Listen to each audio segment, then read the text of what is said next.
A gente postou uma pergunta para você, que é o que você faria se você pudesse convencer qualquer pessoa? Poucas pessoas responderam, mas deve ser uma pergunta mágica para você. Já imaginou se você pudesse ter uma ferramenta extraordinária aonde você estivesse, seja como vendedor, como negociador, como executivo, ou em qualquer lugar que você estivesse, você pudesse convencer qualquer pessoa? Essa é uma pergunta que alguém me fez e eu não sabia responder. Eu acho que eu faria tudo na vida, eu conseguiria tudo que eu quisesse na minha vida. Grande parte das pessoas se concentra em estudar, em ter conhecimento técnico, mas se preocupa muito na arte de influenciar pessoas, na arte de vender ideias, na arte de vender conceitos. E eu sou engenheiro, me formei em engenharia, e grande parte de tudo que eu fiz foi ter conhecimento técnico, porque eu sempre achei que conhecimento técnico, tendo um know-how nas coisas, eu poderia ter sucesso. E não estava errado. O grande problema é que as grandes ideias muitas vezes morrem no mundo corporativo, ou morrem no mercado, porque a gente não sabe oferecer aquela ideia, não sabe oferecer o conceito, não sabe oferecer, por exemplo, empresa. Quando eu percebi que isso era importante, eu já era executivo de banco, principalmente na área comercial, eu comecei a perceber que eu precisava aprender isso. Então, fui estudar tudo que você possa imaginar. Fui estudar negociação profundamente, fui estudar vendas profundamente, fui estudar estratégia profundamente. Só que tudo isso ainda era meio padrão. Eu precisava estudar coisas muito mais profundas do que se ensina no mundo acadêmico, no mundo que a gente chama do business. Fui estudar psicologia profundamente, principalmente linguagem hipnótica. Fui estudar hipnose com muita profundidade. E aí eu comecei a perceber que, dependendo da forma com que você fala com as pessoas, o resultado é extraordinário. Uma simples inversão de ordem, uma simples inclusão de uma palavra, ou uma simples pergunta pode transformar aquela relação, que podia ser uma relação conflituosa, em algo muito poderoso, que é um fechamento, que é um acordo. Então, hoje, a aula de hoje, a gente vai falar de uma forma bem prática para você, os grandes truques psicológicos que esses negociadores, esses vendedores usam e muitas vezes não sabem que estão usando. Por quê? Porque são técnicas poderosas e estão no subconsciente das pessoas. Tudo que eu vou falar agora não é uma invenção minha. A ciência, a sociologia, os psicólogos que estudam a sociologia, entende que existe um fenômeno na mente das pessoas pelas quais elas seguem. Um fenômeno pelo qual as pessoas são dirigidas. Em inglês chama-se que elas são drivadas, ou seja, elas são guiadas. E muitas vezes dá certo, porque grande parte de nós aprendeu a decidir assim, aprendeu a escolher assim. Então tem dois lados importantes nisso aí. Faz com que você agilize o teu processo de tomada de decisão, mas também, como armadilha, faz com que você não veja todas as variáveis que você precisa para tomar a decisão. Então, a aula de hoje é sobre isso, sobre essa técnica, ou esse método pelos quais nós caímos em armadilhas constantemente, eu, inclusive. Então, não é algo que veio da consultoria, mas são coisas que nós estudamos com muita profundidade e aplicamos nesses clientes que o Robledo acabou de falar para você. Nas grandes marcas, bancos, empresas de varejo, empresas de bebida, empresas de alimentos, empresas que realmente precisam vender muito. Então, nós somos consultores dessas grandes marcas aí. E a minha entrada no mundo digital é para que a gente consiga expandir essa técnica, esse método, para que qualquer um pudesse utilizar, inclusive você que está me escutando. Não sei se você tem um negócio, não sei se você está numa startup, eu não sei se você está entrando no mundo digital agora. O importante é que você vai perceber que todos nós precisamos aprender a negociar. Lembra da pergunta que eu te fiz? O que você faria se você realmente soubesse convencer qualquer pessoa? Essa é uma pergunta que eu queria que você levasse até o final do nosso hangout aqui. Ok? Então, a gente vai começar a falar um pouquinho sobre o que é isto. Nós colocamos aí alguns temas para você responder sobre qual é a aula que você gostaria. E você, grande parte de vocês, responderam que gostaria de ouvir os truques psicológicos para vender qualquer coisa. No entanto, não sei se você percebeu, todos os outros temas, todas as outras frases que você viu, significam praticamente a mesma coisa. Então, quando a gente tem um produto ou tem um serviço, o que pode mudar a atratividade? É como que você puxa, como que é o grau de atratividade, para que as pessoas venham conhecer o que você tem para oferecer, para que as pessoas venham conhecer o que você tem de produto excepcional. Então, a forma é importante, as palavras são importantes. Muitas vezes, uma palavra mal colocada faz com que o produto não seja visto. Então, você escolheu os truques psicológicos. Então, tem alguma coisa aí que você quer saber. Provavelmente, uma estratégia diferente. Provavelmente, quer saber um pulo do gato para que você consiga vender um pouco mais. Gerou curiosidade, gerou atratividade e você está aqui agora me assistindo. É sobre isso que nós vamos falar. Então, eu vou colocar alguns slides. Eu prometo que eu não vou cansar muito você com os slides. Eu coloquei só alguns para a gente dirigir um pouquinho a nossa conversa. Ok? Vamos lá. Essa aí é a primeira tela, né? Os truques psicológicos para vender qualquer coisa. Então, a gente fala disto. Por que existe atalho mental, gente? Nós vivemos um mundo muito complexo, cheio de variáveis, cheio de complexidade e um estresse enorme mental.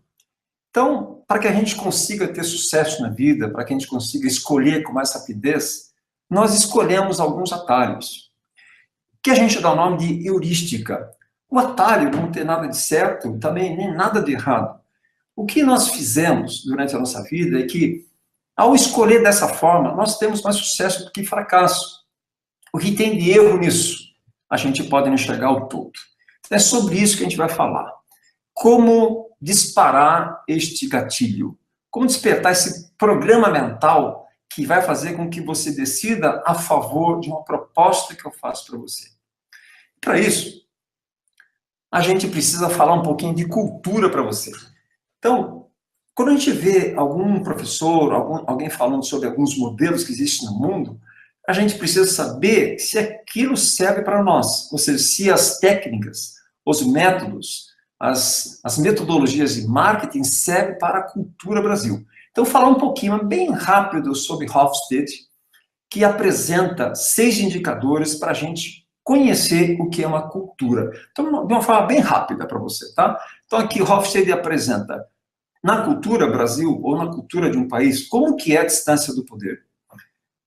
Quer saber se a cultura tem mais individualismo ou coletivismo? Quer saber se a cultura é mais masculina ou mais feminina, no sentido de apresentar coisas mais concretas ou coisas mais sentimentais? Hofstede quer saber também se a cultura, ela evita incertezas, se ela tem dificuldade de acertar incertezas. Quer saber também se a cultura é focada no curto prazo ou no longo prazo. Quer saber também se a cultura é um pouco mais livre ou um pouco mais restrita. Então, vou te apresentar agora Cultura Brasil. Hofstede faz essa pesquisa todos os anos, isso aqui está atualizadíssimo, isso já é de 2014. Pouca coisa se mudou, não é fácil você mudar uma cultura de um país. Então, pouca coisa se mudou em termos de indicador, né? Então, veja assim o gráfico que eu vou colocar para você. Esse gráfico representa, de 0 a 100, qual é a intensidade de cada indicador. Então, no primeiro indicador, eu estou mostrando para você a distância do poder. Então, você começa a notar aí que a distância do poder é muito alta. Isso significa que o brasileiro dá importância para a autoridade, dá importância para a hierarquia, dá importância para quem manda. Esse é o grande estilo do brasileiro, comando e controle. O IDV, que é índice de individualidade, aqui está dizendo que o brasileiro gosta de estar em grupo, gosta de cooperar com pessoas, a colaboração é importante para ele. O que não se gosta são de pessoas individualistas, pessoas egoístas, pessoas que trabalham para si.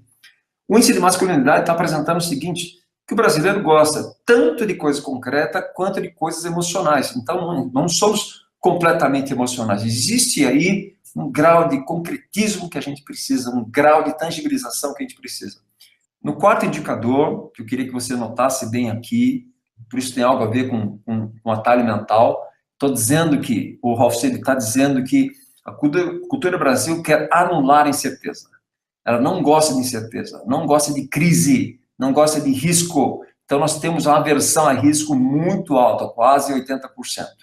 Nesse outro indicador, está apresentando que é uma cultura que não gosta de coisas de longo prazo. Nós somos muito imediatistas, gostamos de coisas mais práticas, no curto prazo. E no último, quase 60%, indica que o brasileiro é uma pessoa mais livre, gosta de democracia, gosta de se sentir livre, no nível de 60%, ok? Por que eu estou te mostrando isso aqui? Para você, daqui a pouco, começar a perceber que existem algumas leis que vão funcionar perfeitamente para nós brasileiros e não vão funcionar, talvez, para um japonês, não vão funcionar para um chinês, para um norte-americano ou para um alemão, tá? Por quê? As pesquisas que nós vemos no mundo são para qualquer pessoa, mas vai depender da cultura que você está instalado. Existem algumas leis, alguns atalhos mentais, alguns recursos que servem para nós como luva. Ou seja, você em marketing que quer usar isso apoiado na cultura Brasil, o teu sucesso é praticamente garantido, né? Então vamos falar um pouco mais sobre as leis, né? Essas são as leis que, se você conseguir utilizar, a probabilidade de sucesso que você tem disto na sua oferta, na sua proposta, será extraordinariamente alta. A intensidade disso é alta. Por quê? De onde vem isso? Isso vem de pesquisa. Eu não estou inventando nada isso aqui. Muitos analistas, muitos marqueteiros do mundo usam isso, muitas vezes, sem saber o princípio que tem por trás disso. Existe um princípio, ou vários princípios da psicologia que explicam por que as pessoas entram nesse drive, ou por que as pessoas escolhem baseado nesses truques que estão aqui, tá? Quais são as 7 leis? A lei da reciprocidade, a lei do contraste, a lei da escassez, a lei da coerência, a lei do compromisso, a lei da conformidade e a lei da autoridade. Eu sei que são muitas leis para você aprender. Se você quiser ler um pouco mais sobre isso, tudo isso aqui que eu estou falando está no livro-guia do nosso programa Negocie Tudo. O nome do livro é Os Segredos da Proposta Irresistível. Está tudo lá, muito bem definido. Então vamos continuar aqui. As leis da influência, tá? Então a primeira lei é esta, é a lei da reciprocidade, né? Então é o famoso dar e receber. Lembra do gráfico? Então, no segundo gráfico, nós apresentamos para você que no Brasil, o brasileiro gosta de pessoas que são recíprocas, que são colaboradoras. Nós somos mais colaboradores do que individualistas. Nós gostamos mais de interagir com pessoas, gostamos de grupos, gostamos de interação. A lei da reciprocidade na cultura Brasil tem que ser aplicada com intensidade. Por quê? E por que eu vou falar para você que é uma lei? A lei, toda lei que você não obedece, você é julgado, você é punido. A lei da reciprocidade no Brasil, existe um julgamento de que a gente acha a pessoa egoísta se não cumprir com a reciprocidade. A gente acha que a pessoa é individualista, a gente acha que a pessoa é focada no ego dela, é egocentrista. Este comportamento no Brasil é repulsivo.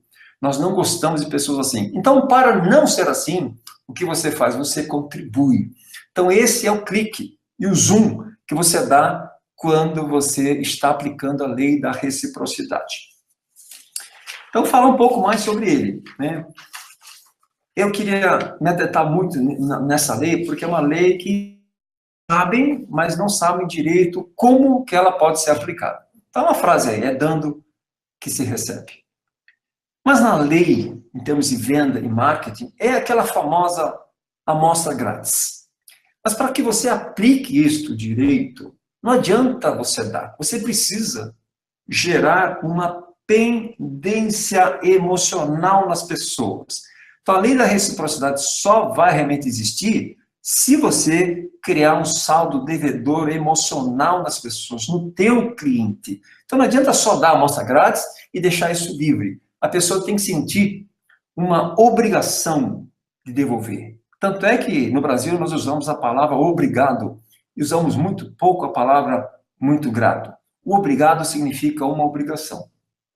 O grande truque aqui é que você precisa desencadear essa pendência emocional. É preciso, então, que haja uma percepção do outro lado de sacrifício.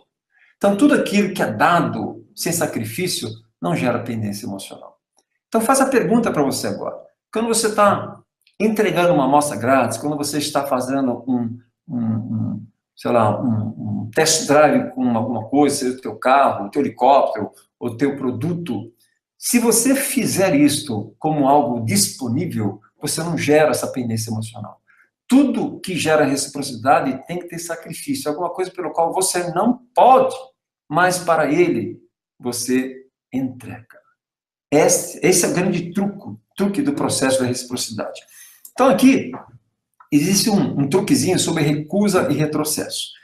Quando você percebe que o relacionamento é bom mesmo com a pessoa, é importante que você, na primeira oferta, saiba que ele vai recusar. Ou seja, ao recusar uma proposta de um grande amigo que tenha grande afinidade com você, você automaticamente fez com que a pessoa se sentisse devedora com você. E, pelo processo de negociação, automaticamente você ajuda a pessoa a te ajudar. Você retrocede na oferta e minimiza a oferta, parece que você está ajudando a pessoa. E por essa ajuda, ele contribui agora para um fechamento. Então, nós fizemos essa técnica aí, essa é a palavra, recusa e retrocesso. Você faz uma oferta para que haja uma negativa e você sabe que será recusada e automaticamente, para ajudar a pessoa, você faz uma pequena concessão. Essa concessão é vista como uma reciprocidade que você entregou para a pessoa. Ok aí, gente? Vamos lá. A segunda lei, que é uma das leis que eu adoro falar, é a lei do contraste. O que é um contraste? Tá aí, está escrito. A luz é mais intensa na escuridão. Quando a gente fala do contraste, eu preciso te dar uma experiência sobre isso aí. Imagine que você possa colocar as suas mãos em dois baldes diferentes. A tua mão direita num balde quente, a sua mão esquerda num balde gelado. Deixa a mão quente um pouquinho lá, a mão fria no balde esquerdo, e automaticamente você põe as duas mãos juntas num balde de água morna. Você vai reparar que a mão direita, que estava muito quente, começa a ficar fria, e a mão esquerda, que estava muito gelada, começa a ficar quente. Então, o que aconteceu? A realidade é que a água estava morna, mas a percepção de cada mão, ela é diferente. Então, por que eu gosto muito dessa lei? Quando nós ensinamos negociação, nós ensinamos o seguinte: os negociadores não negociam fatos puros. Quando estamos na negociação, nós negociamos percepção de fato. E a grande sacada do negociador é fazer mudança de percepção. Os grandes negociadores não negociam fatos. Eles alteram a percepção dos fatos. Não se altera fatos. Então, quando eu conseguir alterar a tua percepção sobre o fato, eu não vou precisar mais negociar. É por isso que nós falamos que os grandes negociadores não negociam. Por quê? Eles mudam a percepção de uma tal forma que você vai entender que a proposta está adequada a você. Aí você me pergunta: Renato, mas isso não é uma manipulação? É manipulação, sim. Esse é um grande jogo que as pessoas às vezes não entendem. Quando nós negociamos e quando nós estamos influenciando, estamos persuadindo, nós estamos manipulando. Não confunda isso como algo antiético, porque grande parte de nós, para influenciar alguém, muda a percepção, muda a ordem, faz um contraste. Para quê? Mas para quê? Para que você entenda que a proposta é boa, mas não é antiética. Então, isso é algo para você começar a rever em você. Seus valores com relação à negociação e persuasão. Muitas pessoas dizem para mim que não serve para negociar, porque acham que negociação é a arte de enganar alguém. Eu vou dizer para você que você está errado. Negociação não é arte de enganar. Negociação é a arte de construir uma proposta tão extraordinária que a pessoa não consiga dizer não para você. Se você é um bom negociador, eu vou dizer, você é um bom manipulador. Não tenha medo de usar isto. Por quê? Você não está oferecendo droga para ninguém, você está oferecendo melhor para a pessoa, só que de uma forma inteligente, de uma forma estratégica. E contraste é isto que nós estamos falando agora. A segunda lei, a outra lei agora é a lei da coerência. Essa lei eu gosto muito de aplicar. Essa lei tem algo a ver com a nossa vida. Sempre que a gente tem uma coerência, as pessoas não nos veem de uma forma única. Nós montamos a nossa coerência baseado na nossa essência como pessoa. Quando alguém pergunta para você como é que eu sou, esse eu sou é a tua coerência. Então, quando você demonstra coerência, você abriu, infelizmente, o teu processo decisório. O grande problema da coerência é quando isso fica muito intenso. Se você for muito intenso na tua coerência, você pode ficar insensato. Então, vamos explicar um pouquinho o que é isso aí. Sem a coerência, a nossa vida seria muito difícil, sem rumo, e fica muito desestruturada. Por isso que a gente tem que ter a coerência. Agora, o impulso para ser e parecer coerente faz com que, muitas vezes, a gente age de uma maneira claramente contrária aos nossos interesses. Por exemplo, por que o comércio define o Dia das Mães, o Dia dos Pais, o Natal, o Dia dos Namorados? Como se define um dia desse? Você percebe que se você é pai, você precisa fazer alguma coisa. Se você é mãe, você precisa fazer alguma coisa. Se você é namorado ou namorada, precisa fazer alguma coisa. Por quê? Porque é uma coerência que todo namorado dê um presente nos dias dos namorados. Agora, você não pensou que qualquer dia pode ser dia do namorado, qualquer dia pode ser dia das mães, qualquer dia pode ser dia dos pais? Mas não. Essa regra social faz com que você se obrigue a dar presente, se obrigue a consumir coisas. Isso é uma coerência social. Outra pergunta. Quando alguém começar a perguntar muitas coisas para você, na verdade, esse negociador quer saber a tua coerência. Perguntas como: o que precisaria acontecer para que você comprasse o meu produto? É uma pergunta extremamente estratégica que, se você falar, o negociador vai te oferecer algo baseado nessa resposta. Ou pergunta assim: quais seriam os fatores críticos de sucesso no meu produto? Ou de que forma este produto poderia te ajudar? Ou o que realmente você está procurando? Então, note que tem algumas perguntas aqui que, se você responder, você vai dar toda a fita para alguém. Então, os grandes vendedores, os grandes negociadores querem saber isto. Não querem saber a tua necessidade. Eles querem saber como você decide. O que é crítico para você? Como é a ordem? Fala assim, como é a ordem que eu te vendo? Como que é a tua coerência? Como que é a sequência pelo qual você iria babar, você iria brilhar o seu olho para mim? Isso chama-se coerência. Então, você que está me ouvindo agora, pare de ficar buscando necessidades e interesses. Busque coerência. Porque se você buscar isso, a pessoa entrou numa armadilha psicológica. Por quê? Agora é uma pressão interna que você está fazendo. Ela é obrigada a seguir essas regras que ela construiu durante toda a sua vida. Então, ela vai obedecer, querendo ou não querendo, o produto que você tem para vender, o produto ou serviço que você tem para oferecer. Existe aqui em seguida a lei do compromisso. Né? Na lei da congruência, veja o que está na tela aí. Né? Quando alguém toma uma decisão, a posição é assumida e o motivo agora fica sensato. Quando as pessoas compram baseada na posição que é assumida, estudar para ela o motivo de explicação. A pessoa explica de uma forma racional, no entanto, pode não querer aquilo, pode não ser algo necessário para a pessoa. É por isso que é uma grande armadilha psicológica isso aqui. Agora, o que fecha isso? Muitas vezes a pessoa sente essa pressão interna da congruência, mas ainda existe uma dificuldade para fazer um fechamento. Então, o que fecha?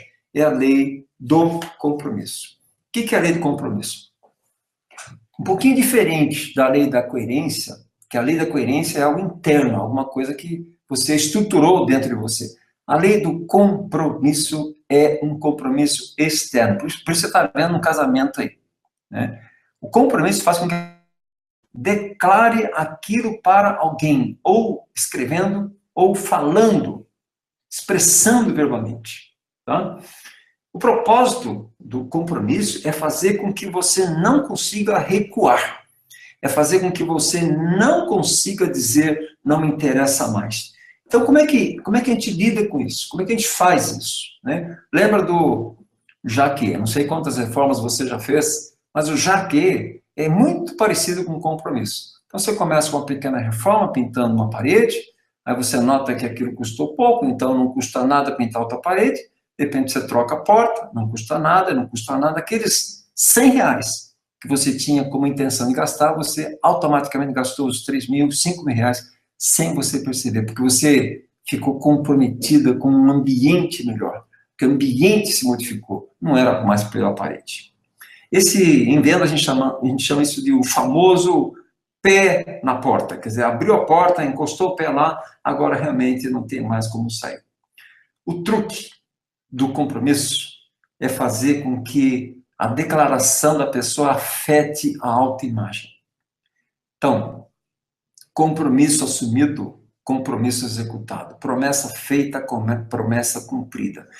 Agora, se você não fala isso para alguém, isso não é um compromisso. Então, a grande sacada aqui é fazer com que a pessoa exponha um compromisso. Que ela declare um compromisso. Por quê? Porque depois que ela assume um compromisso, vai existir uma pressão interna para alinhar a autoimagem à ação. Então, com a coerência e o compromisso, existem duas pressões. Uma pressão que vem de dentro, para fazer com que a ação de fora, que é uma decisão, seja coerente com a coerência. Meu amigo, isso é um estrago poderoso. Então, quando você junta a lei do compromisso com a lei da coerência, a pessoa realmente está numa armadilha psicológica que não sabe como sair mais. E ela vai comprar. Ao fazer uma proposta, comece com coisas pelas quais, para ela, são irrelevantes, são de risco baixo, coisas que para ela ainda não são muito importantes. Mas vá crescendo de uma tal forma que, ao oferecer aquilo que você realmente quer, que parece que é isso que você quer, mas na verdade já conseguiu mais de 50% da venda ou da negociação, quando chegar nesse nível, provavelmente ela já está completamente comprometida com a decisão. Então, a dica é essa para você. Comece com um pouco, vai crescendo. Lembra do já que. É isso que acontece. Então, quando você junta a coerência com a lei do compromisso, tem duas pressões. Uma interna, que é brutal já, que ela já tem uma regra pelo qual ela vai ter que cumprir com a regra interna, e a externa, pelo qual as pessoas viram aquela declaração. Elas escreveram, elas falaram. Uma dica só para você sobre compromisso. Eu fui, muitas vezes, executivo de alguns bancos, e muitos líderes comunicam a meta das pessoas, dizendo que a meta é do líder e agora eles vão ter que cumprir com aquela meta. Teve um ano pelo qual eu não dei a meta de ninguém e pedi para que os meus gerentes me dessem as metas, que eles declarassem as metas que eles poderiam atingir. E por incrível que pareça, quando eles declararam a meta, o somatório daquelas metas foi muito maior daquilo que eu tinha em mente. Por quê? Porque eles estavam comprometidos. E ao se comprometer, o resultado foi extraordinário. Foi maior até do que aqueles que eles tinham se comprometido. Outra lei, lei da conformidade. Vocês vão entender como que se isso usa no Brasil, né? Uma frase que eu estou colocando aí. Onde todos pensam igual, ninguém pensa muito. Essa é a famosa lei das massas. O que tem de truque psicológico aqui? Quando você vê muitas pessoas agindo de uma forma parecida e você não está agindo parecido com aquele grupo, a tua mente começa a perceber ou começa a julgar que você deve estar errado. Por quê? Se muitas pessoas estão fazendo isso, provavelmente quem está errado sou eu. Então, se de uma certa forma isso conforta muita gente, de outra forma também, pode ser uma grande armadilha, pode ser uma grande fraqueza das pessoas. Porque, em geral, a gente comete pouco erro quando a gente age de acordo com os indícios sociais. Mas, do outro lado, a gente pode estar morrendo, como você está vendo nesse slide aí. Algumas igrejas que você já viu, norte-americanas, fizeram grupos morrerem, se envenenarem por causa dessa coisa chamada conformidade. Então, alguns exemplos para você. Um garçom, por exemplo, que quer ganhar muita gorjeta, e ele começa à noite sem ganhar nada, uma dica para esse garçom é colocar, por exemplo, algum dinheirinho, algumas moedas já naquele jarro de gorjeta. Então, ao você olhar aquele jarro de gorjeta já com algum dinheiro, você pensa que você não é o primeiro. Se eu não sou o primeiro, eu posso ser o segundo, o terceiro, o quarto, porque alguém já começou o processo. Filas. Filas em restaurante, filas em bares, filas em loja. O que significa isso? Você não sabe direito nem o que está acontecendo. Mas o fato de ter muita gente na fila, o fato de ter uma baderna, muita gente querendo entrar naquele ambiente, faz com que você entenda que aquilo deve ser algo bom, algo positivo. Algumas igrejas colocam fila de pessoas para se curar, fila de pessoas para darem depoimentos, fila de pessoas para darem o dízimo. Então, qual é o conceito, qual é o truque psicológico que tem por trás disso? Significa o seguinte, pô, se muita gente está fazendo, quem está errado sou eu. Se muita gente doa aquilo e eu não estou doando, devo ser diferente, devo fazer igual. Outra questão interessante, que às vezes você não entende por que algumas empresas de bebidas ou de alimentos querem e brigam pelo market share maior. O que é o market share? É fatia do mercado. Por que esse indicador é importante para as empresas? O market share maior significa que você consegue provar que muitos consumidores consomem o teu produto. E se muitos consumidores consomem o teu produto, significa que o produto é bom. Não sei se é exatamente nessa proporção, mas é por isso que se briga pelo market share. É por isso que muitas empresas querem ter uma fatia cada vez maior do mercado. Você achou que era pelo volume? Não é só por isso, tá? É pelo indicador de conformidade. Agora, tem outro fato interessante na conformidade, você vai perceber agora o que está acontecendo no Brasil. Quando a gente se sente inseguro, você sabe por que eu estou falando isso com relação a nós? Ou quando a situação é nebulosa, ela é ambígua, ela tem incerteza, a probabilidade de a gente aceitar o que os outros estão fazendo é muito grande. Então, a lei da conformidade, ela entra em ambientes de grau de incerteza muito grande. Ou seja, se eu errar, não estarei sozinho. Então, vamos seguir o que todo mundo está fazendo. E o que está acontecendo no mercado hoje? Então, quando o brasileiro começa a ver a crise se alastrando, começa a ver empresas quebrando, os investimentos começam a cessar, a escassez do dinheiro começa a ver, e aí essa cadeia de não produzir e não consumir vai gerar o que está acontecendo aqui. Isso vai ficar cada vez pior, por causa da lei da conformidade. Essa é a frase que eu quero que você pense. Então, na lei da conformidade, eu não quero que isso aconteça comigo. Então, o arrependimento de estar errado é muito grande. Tão grande que se eu errar com o grupo, eu vou ter um pequeno alívio. Ou seja, eu não errei sozinho. Tem muito mais gente errando comigo. Vamos para outra lei. A lei da autoridade. Essa lei é importante e deve ser usada no Brasil. A lei da autoridade, ela se aplica, às vezes, a países que têm uma autoestima muito baixa. Você acha que no Brasil a nossa autoestima é baixa ou é alta? Nós damos muita importância para técnicas do mercado norte-americano, para métodos japoneses, para professores de grandes escolas, e parece que a gente aqui no Brasil não tem nada. Então, nós damos importância para quem vem de fora. Então, aqui se aplica muito isso. O fato de você trazer um expert para dentro da tua corporação faz com que as pessoas respeitem muito mais, talvez, alguém que conheça profundamente o teu negócio. Então, aí que está um grande show que o consultor dá, tá certo? Muitas vezes ele fala, muitas vezes o que alguém fala internamente, mas se ganha uma fortuna para falar o que é óbvio. E ganha-se fortuna por causa da autoridade. Então, nós damos importância para títulos, certificados, símbolos, grandes institutos, grandes marcas, tudo aquilo que faz com que a pessoa tenha poder sobre uma sugestão. Então, quem tem autoridade não negocia. Quem tem autoridade manda, quem tem autoridade simplesmente recomenda. É como se fosse um médico. Um médico na tua frente não vai negociar nada com você. Um médico na tua frente vai ver o teu diagnóstico, não vai fazer uma recomendação, vai mandar você fazer o exame, vai mandar você fazer uma terapia, vai mandar você tomar aquele medicamento. Não se negocia. Então, a lei da autoridade é algo que você não sabe direito o que acontece, mas você vai seguir.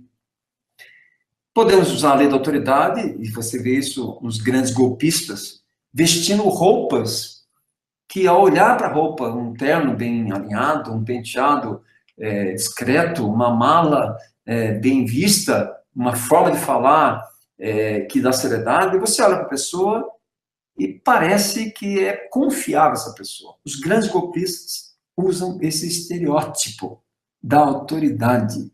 Quer dizer, você confia num cara desse sem ao menos provar nada daquilo que ele está falando? Pois é, meu amigo. Em negociação, a gente usa isso também, mas não para tapear pessoas, no sentido de realmente fazer com que a pessoa acredite numa informação. Então, a grande dica é, quando você começar a dar uma informação para alguém, dê uma informação que seja imparcial. Dê uma informação que venha de algum instituto pelo qual a pessoa que te escuta não consiga duvidar de você. E aí ela fica imparcial. Quando você for dar um número, não dê um número mais ou menos. Dê um número com precisão, talvez até na terceira casa decimal. Isso significa que você tem precisão, que você estudou e está baseado em coisas que não foi você que inventou. Quando você tem autoridade, você não negocia, você simplesmente recomenda. E agora, uma das últimas leis. Está vendo aí? O Black Friday, né? A lei da escassez. Então, uma frase que eu quero que você marque aí. Reagimos sempre contra proibições e almejamos o que nos é negado. A lei da escassez, a ideia é o seguinte, eu diria que mais de 70% do ser humano, isso é pesquisa mesmo, né, da Harvard, reage contra perdas. Aversão a riscos é algo tenebroso para mais de 70% da população. Então, a ideia da perda potencial desempenha um papel importante na tomada de decisão humana. Então, toda hora que você for apresentar um projeto, você precisa, na verdade, dizer para o ouvinte ou para a audiência aquilo que ela perde se não decidir, aquilo que ela perde se não comprar, aquilo que ela perde se não agir rapidamente. Esse é um truque, é um impulso que a gente tem que liga uma fita dizendo o seguinte, eu não posso perder. Então, para não perder, eu preciso agir. Eu vou colocar duas frases para você. Veja a diferença das duas frases. Suponha que eu queira que você faça um exame dos seios. Você que é a mulher que me escuta agora. Então, a primeira frase é assim, você pode perder vários benefícios da sua saúde por não gastar 5 minutos por mês fazendo o exame dos seios. O que você achou da frase? Ou então, coloca outra frase para você. Você pode ganhar vários benefícios de saúde se você gastar 5 minutos por mês fazendo exame dos seios. A pesquisa indica que mais de 80% das pessoas farão o exame dos seios para não perder benefícios, ou para não morrer.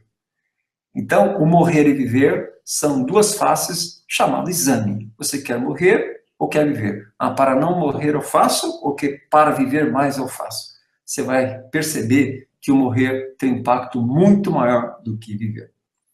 Então, palavras que você precisa colocar na sua proposta, em termos de vendas, são palavras que arremetem a números limitados, exclusividade, pouco tempo, indisponibilidade, é a única oportunidade, né? Então, marque isso. Vou colocar para você algo numa frase só. O que eu estou te oferecendo é exclusivo, a oferta é limitada e terminará logo. Algumas palavras que arremetem tudo aquilo que a gente está lidando como escassez. Essas são as frases. A possível indisponibilidade de alguma coisa faz com que a gente reaja rapidamente. A perda da liberdade faz com que a gente reaja rapidamente. A exclusividade faz com que nós agimos com muita rapidez. E, se você perceber, isso não é só com relação à compra, com relação a bens. Isso pode ser com relação à informação também. Né? Você não queria uma informação exclusiva? Você não gostaria de ter uma informação que te dê poder? Estamos vivendo no mundo da informação. Quem tem informação tem poder hoje. Então, eu posso criar uma escassez de informação e você pode querer informação a qualquer custo e pagar muito caro para ter essa informação, por causa da escassez. Fazendo um paralelo entre a cultura Brasil e leis de influência.